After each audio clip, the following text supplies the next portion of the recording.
अभी तो चुनावी तारीख भी मुकर्रर नहीं हुई है और अभी से दिल्ली विधानसभा चुनाव के मद्देनजर राजधानी का सियासी पारा आसमान पर चढ़ गया है। आम आदमी पार्टी और कांग्रेस ने उम्मीदवारों की लिस्ट तक जारी कर दी है, जिससे सबसे ज्यादा चर्चा में है दिल्ली की पटपड़गंज विधानसभा सीट, जिसे सिसोदिया का गढ़ माना जाता था। लेकिन इस बार यहाँ की सियासी फिजा बदली बदली सी नजर आ रही है।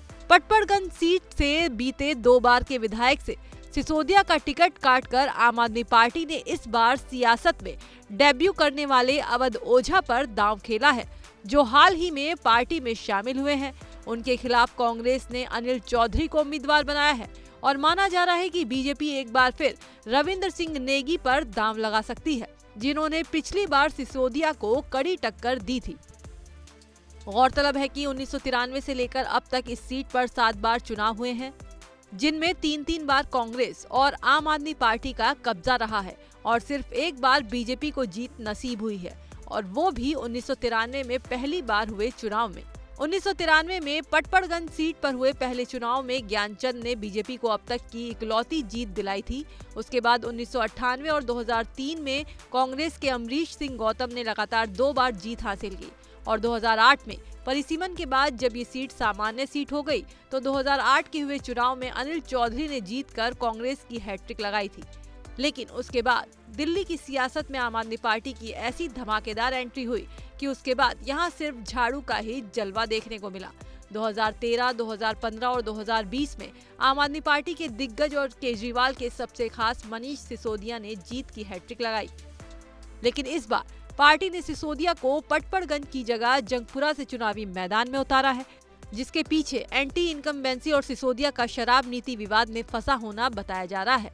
ऐसे में आम आदमी पार्टी ने हाल ही में पार्टी में शामिल हुए शिक्षाविद और इन्फ्लुएंसर अवध ओझा को टिकट देकर सबको चौंका दिया है। उधर दूसरी ओर कांग्रेस ने 2008 में पटपड़गंज विधायक रहे अनिल चौधरी को एक बार फिर मैदान में उतारा है, जो विधायक बनने से पहले 2002 से 2007 तक पार्षद भी रहे हैं। अनिल का कांग्रेस के अंदर कद काफी बड़ा है, वो कांग्रेस के दिग्गज नेताओं में शुमार हैं। चौधरी दिल्ली प्रदेश युवा कांग्रेस के पूर्व अध्यक्ष के साथ ही दिल्ली कांग्रेस के अध्यक्ष भी रहे हैं। वहीं ऐसा माना जा रहा है कि बीजेपी एक बार फिर रविंद्र सिंह नेगी को उतार सकती है, जिन्होंने पिछली बार सिसोदिया को आखिरी राउंड की काउंटिंग से पहले तक पछाड़े रखा था।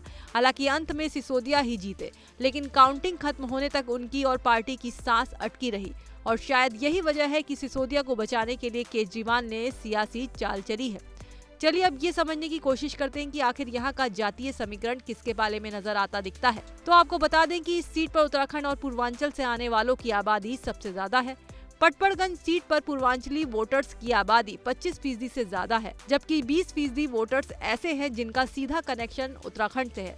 पहली बार इन्हीं उत्तराखंड वोटर्स को साधने के लिए बीजेपी ने उत्तराखंड से संबंध रखने वाले रविंद्र नेगी पर दांव खेला था, जो काम कर गया था। ऐसे में अगर बीजेपी उम्मीदवार ने इस बार पहाड़वाद के झंडे के साथ साथ पूर्वांचल के वोटर्स को साध लिया, 30 साल बाद फिर जीत हासिल कर सकता है।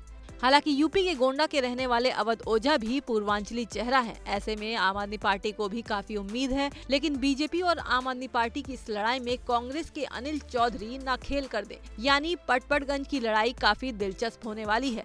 बहरहाल आपको क्या लगता है, कहीं सिसोदिया को बचाने के लिए केजरीवाल ने कहीं अवध ओझा को तो नहीं फंसा दिया है?